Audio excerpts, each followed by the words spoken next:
que vocês estão aprontando? O que você está aprontando aí, Marley?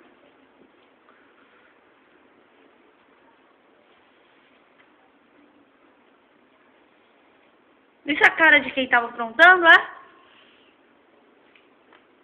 O que você fez? Brigando com a sua irmã? Isso é coisa que se faça? É, Marley?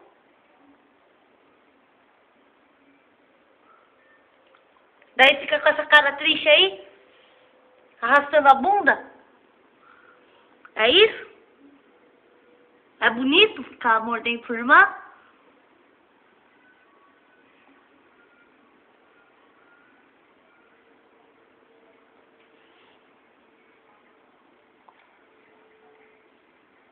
Você tem em sua defesa?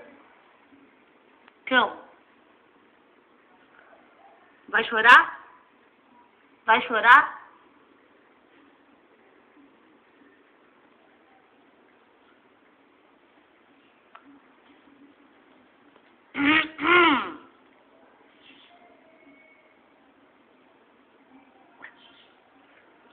E você?